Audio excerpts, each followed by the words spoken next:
Muito obrigado pelo convite, uma honra, um prazer participar. Felipe Pontual, muito obrigado também. Amigos que estão conosco aqui, o Paulo, Danilo, Lucas, vai ser um debate muito gostoso. Mas vamos ao que interessa, vamos direto ao assunto. Nós vimos uma excelente palestra, agora uma excelente e otimista fala do Otávio, que nos deixa bastante animados quanto ao futuro, e na semana passada uma série de aspectos também muito relevantes. Eu não vou me atrever a falar de crédito imobiliário, os melhores especialistas do país aqui conversando. Eu queria abordar um pouquinho nesse tempo que a Rosana me concedeu para falar um pouco sobre como está o mercado imobiliário em si. Os grandes fatores que fizeram com que o mercado tivesse essa exuberância que talvez nenhum de nós esperasse, podemos dividir em dois tipos. O primeiro deles, um fator emocional, mas fundamental, é que o brasileiro, hoje a família brasileira está dando mais valor à casa própria, mais valor ao conceito de lar.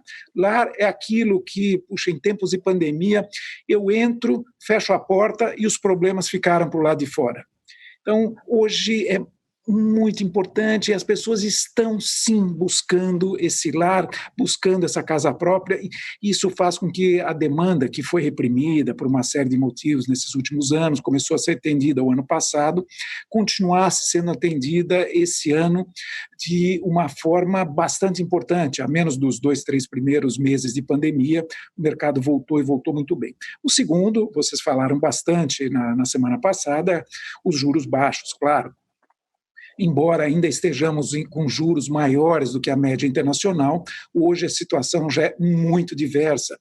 Hoje paga-se uma prestação muito menor do que há 1 ano e meio, 2, 3 anos atrás, para o mesmo valor financiado. Isso faz com que muitas famílias tenham acesso à compra da sua casa própria, o que é algo muito bom para o país, criando um efeito virtuoso. E isso pode ser comprovado por alguns números que eu queria passar para vocês. O primeiro deles, nós tivemos, eu falei, 2019 foi um ano muito bom, eu vou dar uns exemplos que se referem ao município de São Paulo, mas que a gente pode extrapolar para o restante do país, que a realidade não é muito diferente. Nós, via de regra, lançamos e vendemos no município de São Paulo cerca de 35 mil unidades ano. O ano passado foi bastante atípico, foi, como disse, uma recuperação de demanda.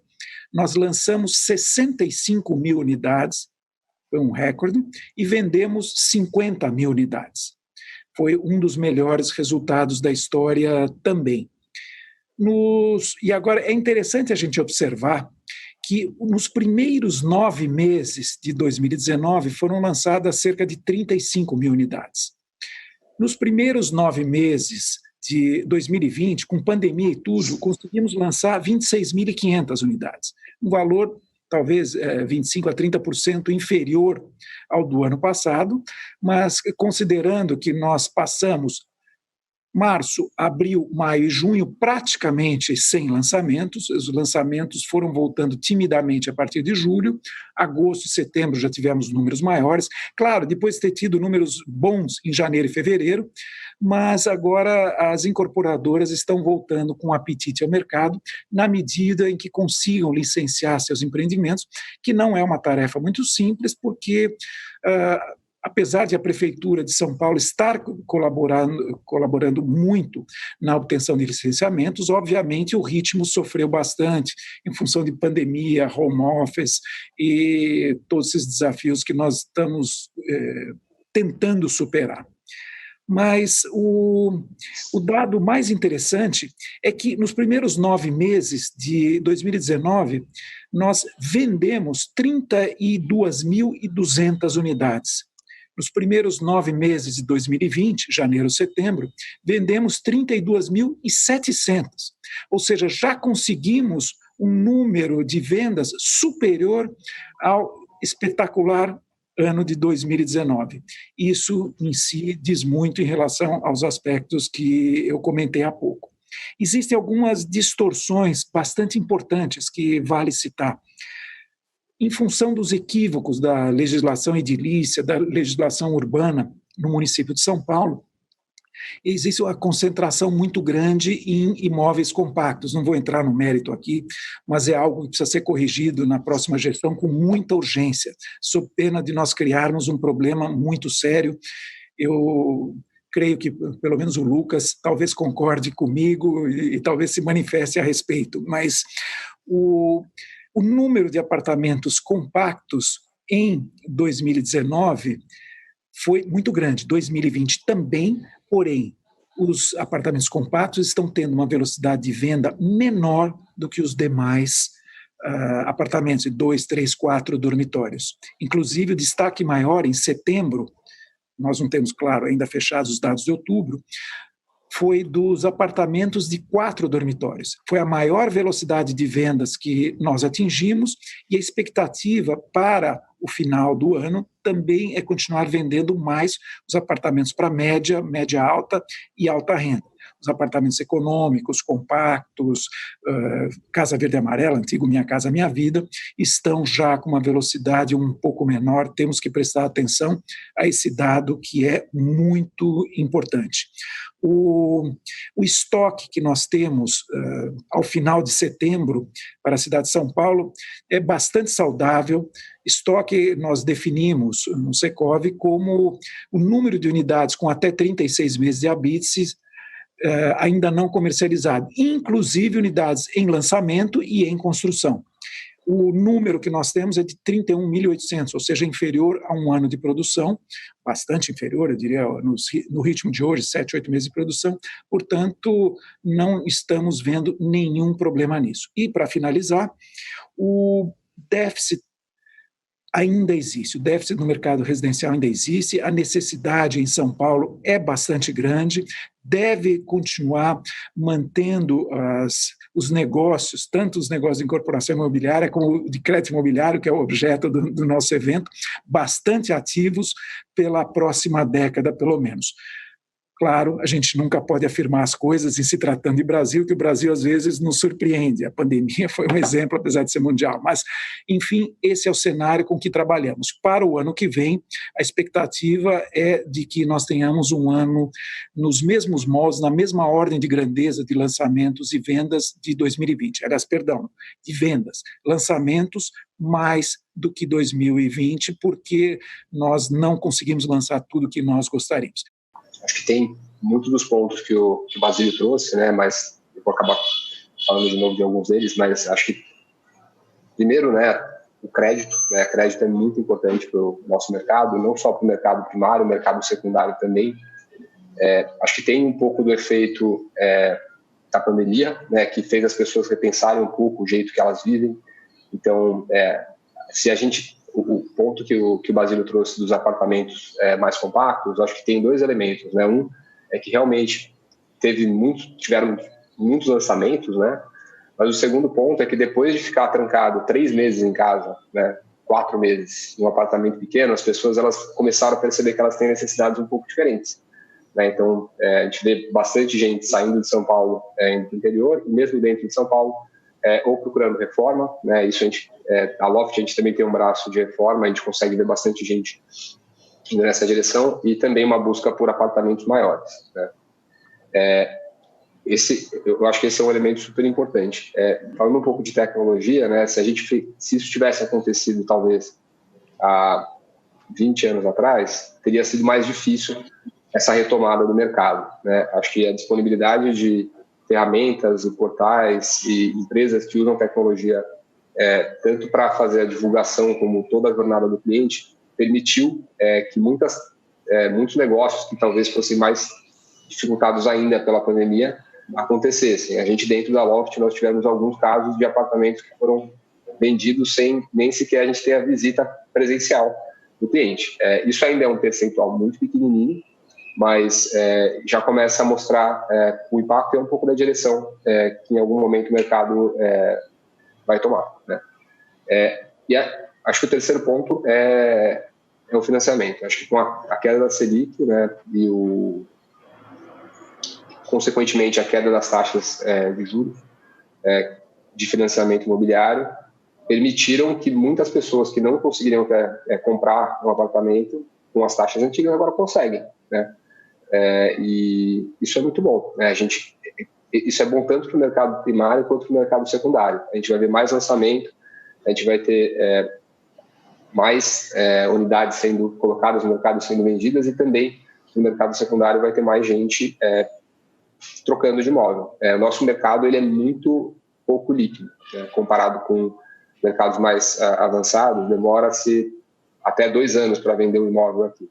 Então, quanto mais transações tiver, mais rápido vai ficar, mais liquidez a gente traz para o mercado, e no final das contas, né, isso depende muito da taxa de financiamento, né? A gente precisa da ajuda de todo o mercado, né, para conseguir fazer isso virar uma realidade, mas sem a participação dos bancos, isso nunca vai sair do lugar. E é muito bom, acho que a gente deu um passo muito bom nesses últimos anos.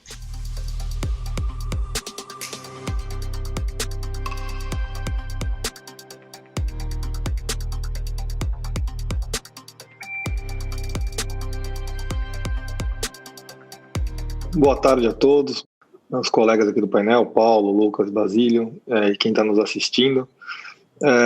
Eu vou tentar falar rápido aqui para não ser muito repetitivo. Eu acho que o Basílio e o Lucas abordaram já vários dos temas, mas acho que a gente conseguiu, né? Acho que teve 2 fatores aqui. Teve um fator da demanda, né, que foi bem explorado aí pelo Basílio, pelo Lucas, e aí seja a questão das pessoas repensando muitas coisas aí com relação ao período recente aí da pandemia, né, a demanda reprimida que a gente tinha, o acesso, né, uma vez com a queda da taxa de juros, a gente podendo colocar e incluir mais famílias aí, né, quanto maior a queda dos juros, mais você consegue incluir as famílias, porque as parcelas passam a caber no orçamento mensal das famílias, né, e também uma questão até pelo lado do investidor também, né? Então o mercado imobiliário passa a ser uma opção mais atrativa quando você tem uma taxa de juros nos patamares que a gente está vivenciando. Então tem um lado muito forte aqui do lado da demanda, que mesmo com toda a questão da pandemia, etc.,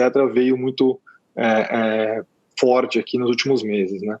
Mas nada disso seria possível se a gente também do lado da oferta, né, que acho que é um ponto que o Lucas tangenciou aqui, a gente tivesse preparado para conseguir fazer as coisas acontecerem, né? Seja na jornada do cliente, no começo da jornada, onde ele pesquisa, né, e encontra aquele imóvel que ele está querendo eventualmente adquirir, faz, né, o processo de compra e venda ou de visita do imóvel, e até seja de maneiras com novas tecnologias aí que foram implementadas aí nos últimos meses, mesmo de maneira virtual, ou seguindo todos os protocolos aí de segurança para fazer visitas quando fossem necessários, e conseguir também, uma vez escolhido o imóvel, né, e fazer de fato aqui o financiamento imobiliário, que a gente conseguiu, né, num período, mesmo com todos esses desafios, manter os nossos processos funcionando, né, tanto de concessão de crédito, né, então a gente não deixou, acho que muito no começo da crise tinha muitas dúvidas, acho que do mercado como um todo, mas os bancos vão tirar o pé, né, os bancos vão fazer frente a essa demanda que está vindo. Eu acho que aqui o mercado se provou, né, todo o apoio a esse setor super importante aqui. A gente manteve aqui as aprovações de crédito, podendo fazer o financiamento aí dessa demanda que veio, melhoramos os nossos processos, criamos maneiras onde o cliente conseguiu de forma mais remota passar por toda a jornada de contratação de um financiamento imobiliário, que a gente sabe que infelizmente ainda não é tão simples quanto a gente gostaria.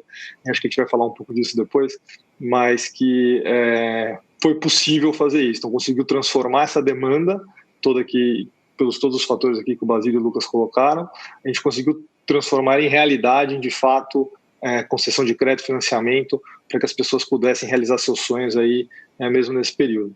Então, acho que a indústria, nesse período, mostrou o seu potencial aqui, quão robusto que é, para conseguir, mesmo em cenários adversos, apresentar o nível de crescimento que a gente está apresentando, que a gente tem, né, estamos atuando em patamares aí de recordes históricos, todo mês dos últimos 3, 4 meses, temos batido recordes bem altos, né? Boa tarde a todos, Cris, Basílio, Lucas, Danilo, todo mundo que está acompanhando a gente. correndo o risco de ser um pouco repetitivo aqui, que é o risco de ser o último a falar, mas bom, todo mundo já falou das taxas de juros, isso realmente a taxa teve impacto forte na demanda pelo empréstimo, pelo crédito imobiliário, mas aí com uma visão tanto de quem tinha recursos disponíveis, dinheiro aplicado, que aí se anima a tomar o crédito imobiliário dado o patamar de juros atual, e eventualmente ou deixar o dinheiro dele aplicado ou buscar imóveis de maior valor. Então, a gente teve também, a gente observou uma migração muito grande, e aí tem o efeito da pandemia, que o Basílio também falou, de famílias buscando imóveis maiores, ou um cômodo a mais, ou eventualmente até um pouco mais distante, né? Porque a percepção da distância mudou com a pandemia, então até migração interior, valorizando, o interior sendo também demandado, mas dentro das grandes cidades também, a questão da distância, ela passou a ser um pouco menos relevante, né?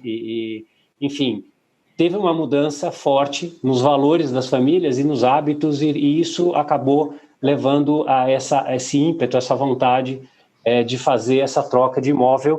E aí tem todo esse lado da inclusão, que o Danilo também citou, quer dizer, as taxas permitem que pessoas que antes não teriam acesso passarem a ter, mas também as pessoas que já tinham imóvel buscando um incremento, ou pessoas que têm recursos aplicados se animando a fazer esse movimento.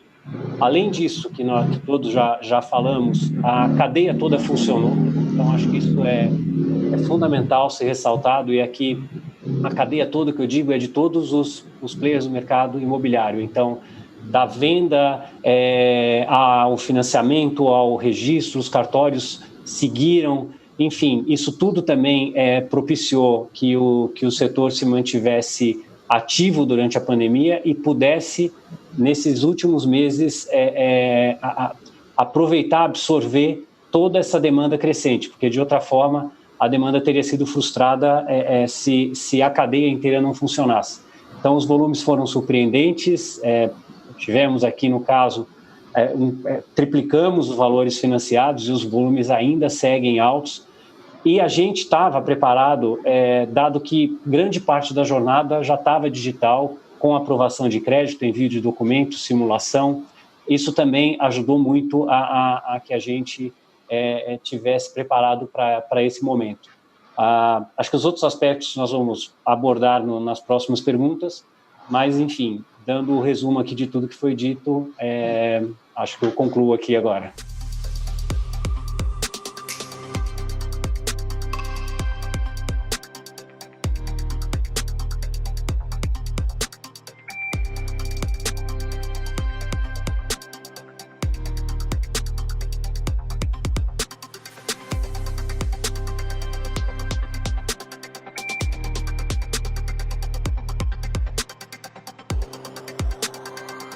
Como eu falei anteriormente, né, a gente já tem a gente já estava com uma jornada digital estabelecida. Então, por exemplo, a gente tem a simulação do crédito, o envio, aprovação online, envio dos documentos, pendenciamento através de uma jornada digital, e também o pós-venda também digital. No portal o cliente consegue se autosservir em vários aspectos, como até liquidação antecipada, mudança de data de pagamento, utilização de FGTS, ou seja, já consegue se autosservir na cadeia, tanto na entrada quanto depois. Aonde a gente precisa avançar mais, e já houve um avanço em função da pandemia, na parte da assinatura e do registro digital, então assinatura e registro eletrônico. A gente, durante a pandemia, a gente teve já registros que foram feitos de maneira digital, tanto através da utilização do PDFA, que foi permitido durante o período da pandemia, como também de XML. Mas a gente ainda, aqui eu acho que a indústria como um todo tem que avançar muito ainda na parte da assinatura e do registro, com uma jornada de acompanhamento do que está acontecendo, para o cliente não ficar às cegas durante esse período de registro, ou seja, acompanhar o que está acontecendo no cartório. Então, eu acho que a gente já está... houve uma evolução muito grande de todos os bancos no processo digital do imobiliário, mas eu vejo ainda um caminho a ser trilhado, principalmente de construir processos mais simples, dada a complexidade do imobiliário, que sejam mais intuitivos para o cliente poder seguir de uma maneira muito mais óbvia, né, durante todo esse fluxo do início da aprovação de crédito até o efetivo registro do imóvel. Acho que muitas vezes, né, a gente tem que olhar o digital com uma perspectiva que o digital não é só aquilo que um cliente consegue se autosservir, né? Mas acho que tem um conceito um pouco mais ampliado, né? E acho que o que a gente acredita aqui é que, assim, muitas vezes a compra de um imóvel está muito atrelada à realização de um sonho, né, para todo mundo. Seja o seu primeiro imóvel, ou eventualmente alguém de classe mais alta conseguir adquirir um segundo imóvel, um imóvel de veraneio, o que seja. Mas está muito atrelado a esse emocional e à realização de um sonho. E muitas vezes é um valor, né, um valor extremamente significativo, né, de comprometimento que as pessoas fazem, seja, né, do valor de compra em si, seja do comprometimento da renda que eventualmente aquele financiamento vai trazer. E eu acho que a gente tem muito a evoluir ainda, por mais que a gente já tenha evoluído bastante, com relação a criar de fato um processo de compra, né, e aí de compra olhando a jornada do cliente como um todo, incluindo essa parte do financiamento, que esteja à altura dessa realização de um sonho, né? Então, tirar a frição desse processo, eu acho que é um dos grandes desafios que a gente tem aqui como indústria mais daqui para frente, porque por mais digitalizar um processo cheio de frição, com muitas etapas, com muitas indivíduas, etc., não necessariamente é ter um processo digital, né? Eu acho que a gente já avançou nessa primeira etapa de disponibilizar para os nossos clientes as etapas todas que o Paulo comentou, envio de proposta, aprovação de crédito, etc. Temos um desafio grande com relação a essa parte de registro, assinatura, questões até que envolvem legislações, muitas vezes até regionais, e a gente precisa avançar junto com a indústria como um todo, com cartórios, reguladores. A gente também tem, acho que um dever aqui como indústria de estar sempre se provocando a ir para um outro nível de digitalização nesse processo, que é de fato olhar a jornada do cliente e tirar a frição onde for possível, né, para poder fazer o match aqui daquele, ele saia do processo feliz com o processo, da mesma felicidade que ele tem quando ele de fato entra lá, pega a chave e está entrando no imóvel dele, na casa dele. Então acho que assim, eu não vou repetir que eu concordo com o que o Paulo falou, mas em cima do que ele colocou, se eu pudesse contribuir aqui, é que eu acho que o nosso desafio é desse tamanho, né, de trazer esse tipo de noção aqui para o processo como um todo.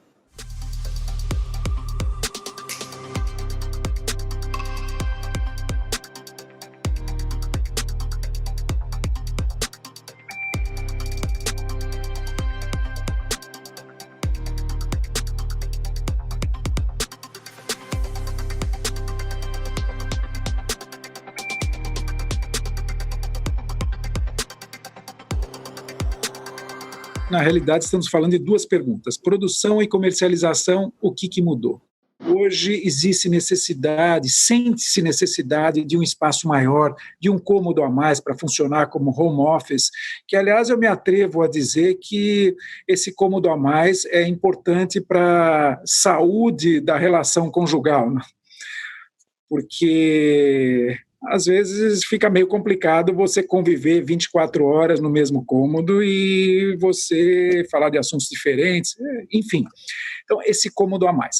Vemos uma sofisticação maior na automação, na inteligência dos imóveis, um desejo maior de varandas, uma cozinha mais legal, mais interessante, porque as pessoas estão aprendendo que, puxa, de repente cozinhar pode ser uma atividade legal, não é aquela rotina do dia a dia que todo mundo chegava cansado e não queria nem saber. De repente virou fuso e pode ser bacana. Então, tudo isso são características que nós estamos observando. Agora, existem dois problemas. Primeiro, fundamental, o bolso.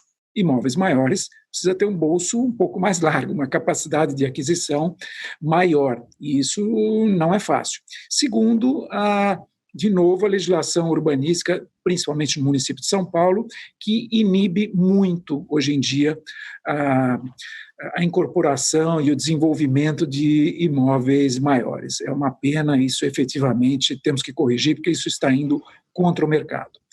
Em relação à comercialização de imóveis, também os amigos já comentaram, mas eu gostaria de dar um número interessante. O Lucas falou bastante do número de visitas e tal, de gente que acabou adquirindo sem sequer visitar fisicamente.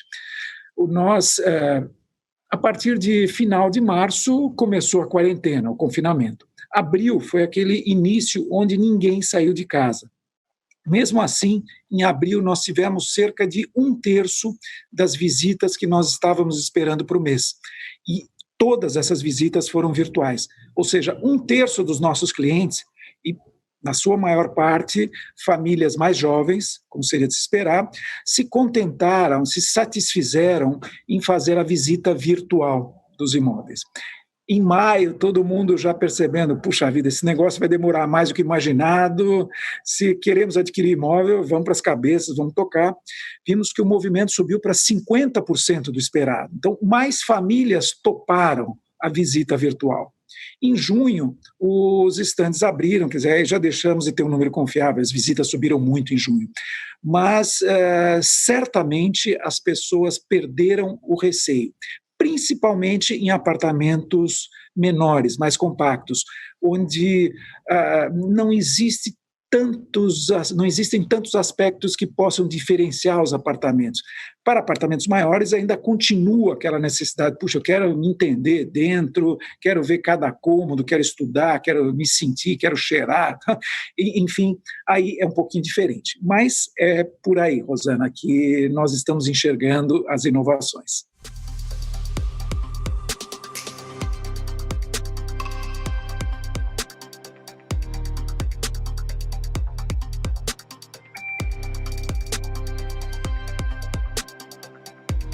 Acho que tem algumas partes, né, que a gente consegue falar, né? Acho que tem toda a organização desse mercado, que são muitos players, né? Então, tecnologia acaba tendo um papel fundamental aqui no meio. Quando a gente olha, acho que para a primeira onda de tecnologia que entrou no mercado, especificamente quando a gente fala de intermediação, a gente tem empresas de software, né, que faziam o que eles chamam de CRM, que é a gestão dos clientes e dos apartamentos. Quando a gente fala e também a gente tinha os portais, né? Então você acabava tendo a tecnologia ajudando no processo tradicional, mas ainda de forma quebrada, né? Tinham cada empresa fazendo uma parte. Nessa segunda onda, o que a gente está vendo são empresas que integram um pouco mais a cadeia, né? Então a Loft hoje, ela, dando o exemplo da Loft especificamente, mas se você for ver, tem muitas outras empresas no mundo que fazem coisas parecidas.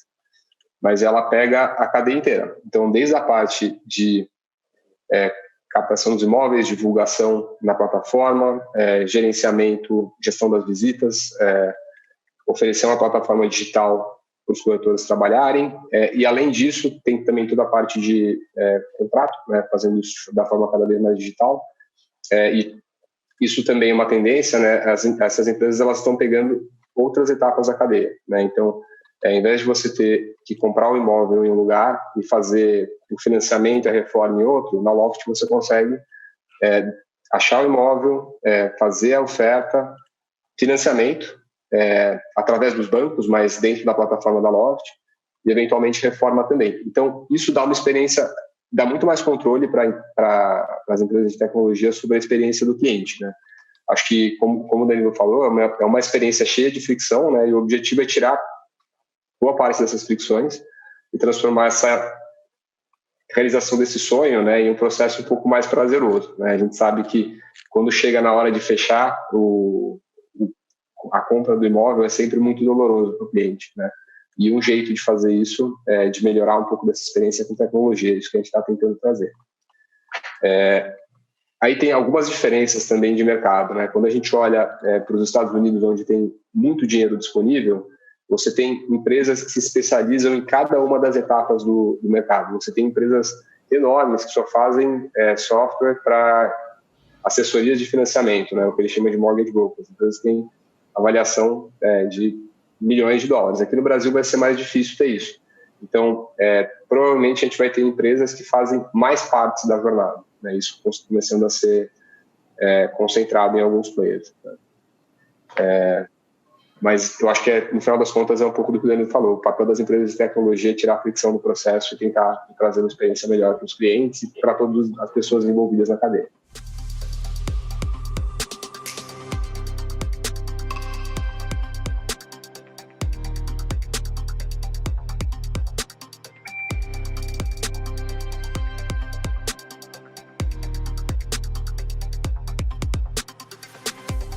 Dentro de tudo que nós já falamos aqui, dá para imaginar um processo totalmente digital, desde a escolha do imóvel, digital, virtual, ao que nós já falamos também do envio de documentação, assinatura, registro, enfim. Essa jornada ela pode ser inteirinha digital, e aqui eu acho que tem uma aliança entre fintechs e bancos, bantechs, fintechs, ou seja, toda a cadeia trabalhando nesse sentido, mas o importante é que essa jornada seja mais simples e mais intuitiva. Esse é o grande desafio, que também já foi citado aqui. Mais do que ligar toda a cadeia de maneira digital, é tornar o processo simples e intuitivo. O processo imobiliário é complexo, tem diversas situações, desde espólios, enfim, todo mundo aqui conhece muito bem, mas um divórcio no meio do caminho, enfim, tem um monte de coisa que acontece que traz uma complexidade de cada um dos casos e também regional, por exigências cartorárias e etc. Então, o grande ponto aqui assim, a tecnologia para a gente tornar o processo muito melhor existe, todo mundo está trabalhando nesse sentido. O que nós precisamos avançar é tornar esse processo simples, intuitivo e prazeroso, como foi dito aqui. Mas é possível, sim, imaginar 100% digital.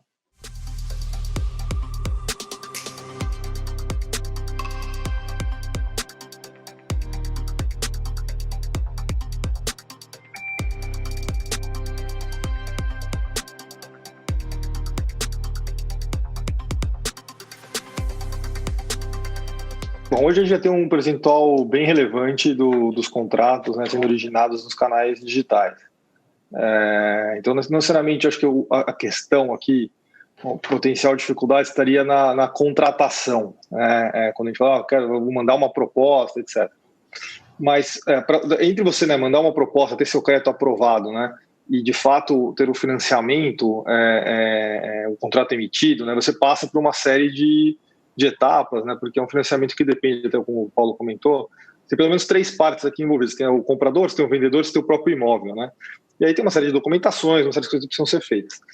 E esse é um processo que, se não me engano, o último dado que eu vi era perto da ordem, na média o brasileiro compra 1,5, 1,6 imóveis ao longo da sua vida. Você não passa por esse processo toda vez, né? Toda hora. E é um processo complexo. E muitas das pessoas estão passando pela primeira vez, né?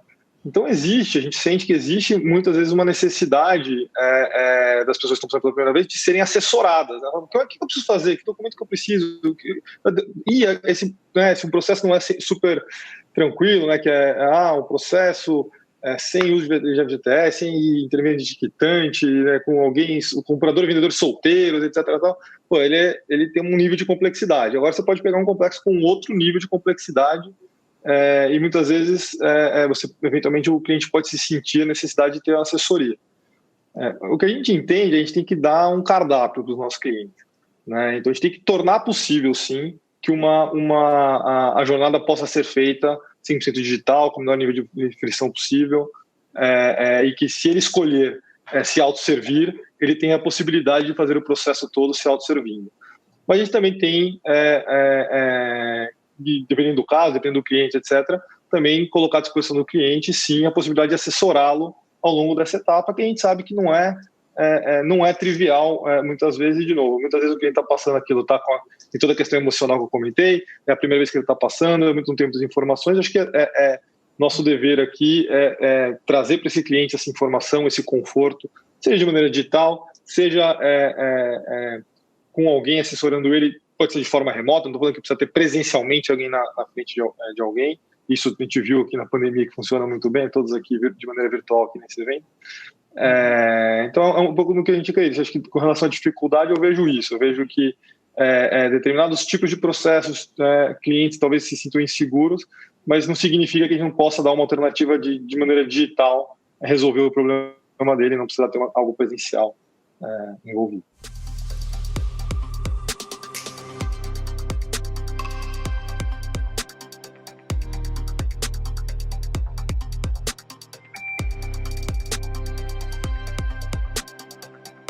Antes, gostaria de fazer um rápido comentário no que o Danilo falou. Ele colocou um dado extremamente interessante. A família brasileira, em média, compra 1,6 imóvel durante a sua vida.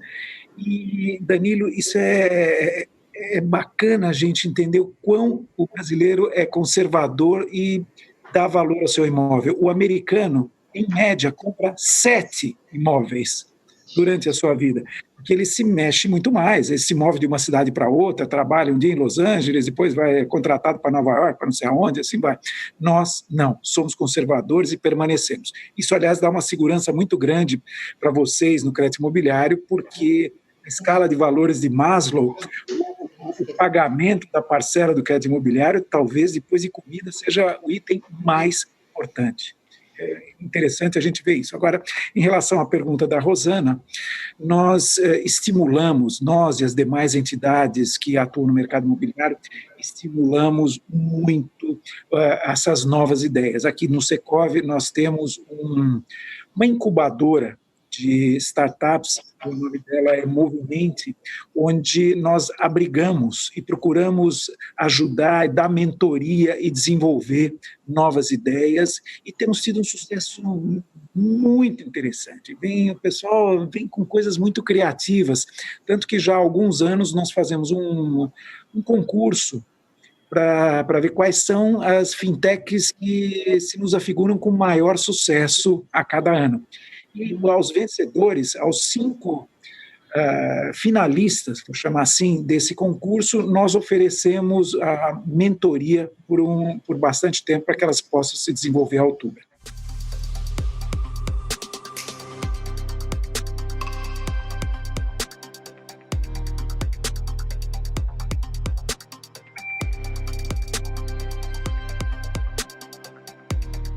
Então vamos lá, falando um pouco dos Estados Unidos, né?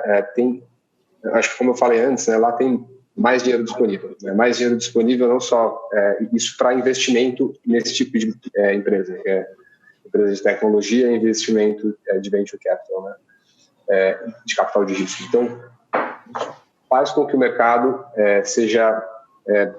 tenha mais players, né, e mais especializados. Então você tem algumas empresas que já estão bastante consolidadas no segmento, já tem alguns anos que estão por aí, né? Então aí você coloca Zillow, você tem a Redfin, que é o que eles chamam de uma imobiliária digital, né? E você tem até outros players focados em financiamento imobiliário, tem a Rocket Mortgage, que só faz financiamento imobiliário, a Better também, que acabou de levantar dinheiro agora. Então, em todas as etapas da cadeia de valor do segmento imobiliário, você vai ter players relevantes fazendo coisas interessantes, mas geralmente um player pegando um pedacinho da cadeia, né? Quando você vê o mercado chinês, por exemplo, a história é um pouco diferente. Você tem alguns quase que conglomerados que pegam pedaços maiores, né? Então ele tenta ter uma solução para toda a cadeia, né? Então na China você tem alguns players assim, você tem Zilum, tem o Baker, você tem um monte de empresas que estão fazendo coisas muito interessantes. Aqui no Brasil, a gente tem alguns segmentos que já estão sendo abordados, né? Então, quando a gente fala desses modelos de imobiliário digital, a gente tem alguns players que estão indo nessa direção. O conceito que é bastante inovador, que é um pouco do que como a Loft começou, que é o modelo de compra, reforma e venda em escala, né? Que é o que eles chamam de iBuyer. Isso a gente tem no Brasil, ainda numa escala diferente do que acontece nos Estados Unidos. A parte de portais, eu acho que a gente já tem bastante coisa por aqui, mas se olhar para o segmento inteiro, basicamente é isso que a gente tem. E tem muito mais coisa para fazer. Então, ao mesmo tempo, né, enquanto a gente ainda está um pouco para trás, tem uma infinidade de possibilidades, né, de coisas que a gente precisa fazer. E isso quanto mais investimento a gente tiver no segmento e mais empresas, gente boa empreendendo no setor, mais rápido a gente vai fazer cobrir esse buraco que a gente tem de experiência, né, que é um pouco do que o Danilo falou. É uma jornada muito importante, é uma decisão muito importante, é provavelmente a maior compra que as pessoas vão fazer durante a vida inteira, e precisa ser feita com muito, muito cuidado, né? E quanto mais e melhores empresas a gente tiver aqui, melhor vai ficar a experiência do cliente, e acho que a gente vai conseguir chegar no nível que os compradores merecem, né? Porque é uma decisão muito importante, é muito emotiva, e acho que, no final das contas, é isso que a gente quer fazer, né? Dar uma boa experiência para o cliente, né? Isso não só a gente, Loft, mas todas as empresas desse setor, né?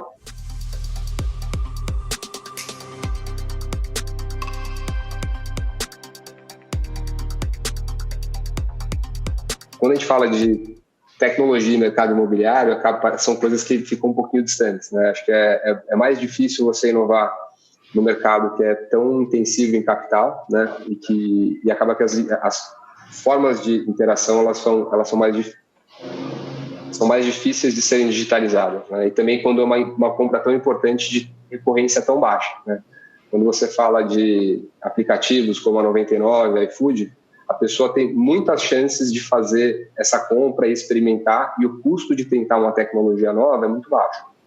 Quando você fala de um mercado, no segmento como o nosso, as pessoas elas estão menos propensas a tomar risco, né? Então as empresas desse setor elas querem entrar nesse setor, falando de tecnologia, elas têm que estar muito bem preparadas, né? Não dá para fazer um teste pequeno, né? Acho que o que a gente vai ver daqui para frente, não só no Brasil como no mundo, é cada vez uma penetração maior nesse segmento de players de players de tecnologia, né?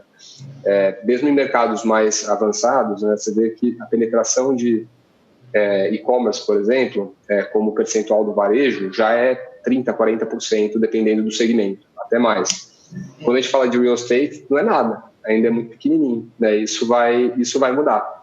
Então, acho que é muito olhar para frente e entender como que isso vai acontecer, e vai precisar de todas as etapas da cadeia, né? Desde a descoberta do imóvel até agendamento da visita, realização da visita, fechamento comercial, financiamento, mudança, reforma, todas essas etapas da cadeia elas vão mudar, e acho que eu, dentro da Loft, representando um pouco do setor de tecnologia, eu quero estar fazendo parte disso para ajudar a fazer esse segmento vai ficar cada vez melhor. Cristiane, num tempo em que você ainda não era nascida, nós sentávamos em lados diferentes da mesa, o incorporador imobiliário e o agente financeiro. Nós vivíamos disputando e tentando resolver os desafios correntes de cada tema, separado. E, vez por outra, tínhamos embates sérios. Graças a Deus, isso efetivamente está num passado distante. E hoje em dia é com enorme alegria, com enorme satisfação que a gente vê que estamos todos no mesmo barco, do mesmo lado da mesa, tentando fazer do mercado imobiliário como um todo, todos os seus segmentos, desde a produção até a comercialização, financiamento, ou seja, tudo que é correlato, uma coisa só, e todos os agentes, todos os atores desse mercado participando do seu desenvolvimento de uma maneira extremamente sinérgica, saudável, com uma incrível confiança mútua, e que isso faz com que nós tenhamos atingido novas alturas. Se nós pensarmos que há, 15 anos atrás, o total de financiamentos imobiliários não chegava a 1% do PIB, agora nós já estamos como vocês comentaram, ainda longe do auge, mas já estamos em 2 dígitos. Portanto, houve uma evolução muito grande. Hoje existe um cardápio maravilhoso de alternativas de financiamento. O comprador, a própria construtora, a desenvolvedora do empreendimento, a incorporadora, podem escolher aqui, dentro desse cardápio, aquela modalidade que lhe dá melhores condições, melhor segurança, se adapta mais às suas necessidades, e isso faz com que também nós tenhamos todos feito viagens a Brasília em conjunto para buscar, junto ao Otávio Damasio, junto ao Banco Central, junto ao Ministério da Economia, as melhores soluções para mercado, e está aí o resultado. Um mercado muito melhor, muito mais moderno, evoluído, é um dos mercados mais dinâmicos do mundo. Hoje o mercado imobiliário brasileiro não tem para ninguém. Hoje nós atuamos com muita desenvoltura, claro, com muito menos dinheiro do que o americano, antes que vocês falem, mas certamente é uma evolução constante e com muito a fazer pelo nosso Brasil. É isso aí, Rosana, Cristiane, brincadeiras à parte, muito obrigado novamente pelo convite, novamente Felipe Pontual pela atenção que ele deu, e foi um prazer estar com vocês, Paulo, Danilo e Lucas. Eu acho que a gente está vivendo um momento aqui do mercado imobiliário único, né? Acho que os números dos últimos meses falam por si só, né? E a gente tem um momento onde estamos com a demanda forte, temos a questão do funding bem resolvida. Eu acho que a gente tem tudo para, nos próximos meses e anos, continuar tirando esse gap aí que o Brasil colocou aí de eventualmente penetração aí de financiamento imobiliário sobre PIB no Brasil versus os outros mercados mais maduros que já estão há um pouco mais de tempo operando nessa condição macroeconômica que o Brasil se encontra nesse momento, né? Então, acho que por mais que obviamente tem incertezas aí de curto e longo prazo, mas nós estamos falando de uma condição macroeconômica bem diferente do que a gente vivia aí 2, 3 anos atrás, e o que a gente tem visto que tem sido, obviamente, junto com outros fatores, mas um motor aqui puxando esse mercado que é tão importante para a economia. Então, acho que a gente tem que continuar todos aqui participantes do mercado, né, no seu papel, fomentando esse mercado. A gente aqui no Itaú tem esse compromisso, a gente renovou esse compromisso no mercado, a gente quer ser protagonista, a locomotiva desse mercado, ajudar esse mercado a crescer. Então, acho que o ponto é esse, a gente tem um compromisso de ser locomotiva aqui do crescimento desse mercado, né, um crescimento que deveria ter a velocidade que ele é de direito. E acho que a gente tem, a partir de agora, a gente vai ver cada vez mais soluções, sejam tecnológicas do ponto de vista de experiência do cliente, de jornada, seja de novos produtos, né, nesse mercado. O mercado ficou talvez muito tempo sem ter grandes inovações de produtos, mas que a gente entende que a gente tem que começar a ter mais produtos na prateleira e sofisticar esse mercado para atender diferentes necessidades que o mercado que vai crescendo passa a ter, né? Então é isso, acho que queria agradecer de novo o convite aqui da BCIP e todos os participantes aqui pelo debate. Muito obrigado. Queria fazer só uma reflexão aqui, né? O cliente compra, o brasileiro compra 1,6 imóveis na vida. A gente faz milhares de imóveis todos os meses, né? Então, acho que a gente tem a missão e certamente todos muito orgulhosos do trabalho que estamos fazendo e com toda a motivação para tornar esse processo mais fácil, fazer o máximo pelo cliente e até no lugar do cliente. Então, assessorá-lo, guiá-lo, mas também até chegar ao ponto de fazer por ele, né? Porque eu acho que tem muita coisa que a gente pode fazer centralizadamente. Então, como setor, a gente está trabalhando em mais opções, a gente está melhorando sempre os processos, estamos avançando em melhoria, em inovação. Tenho orgulho aqui também da parte do Santander de fazer parte desse movimento, de ter tido o crescimento que a gente teve nos últimos meses e estar junto com os demais aqui contribuindo para o avanço desse setor que é tão importante para a geração de empregos e movimentação de toda a economia.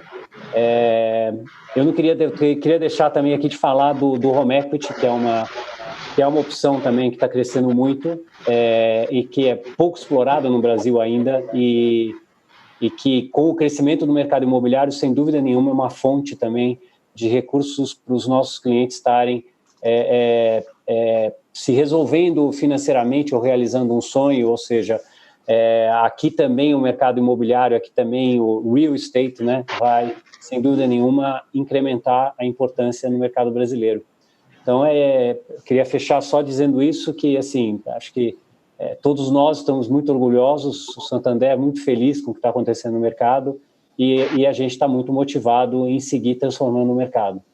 Muito obrigado pela oportunidade e prazer imenso de estar tudo com vocês todos aqui.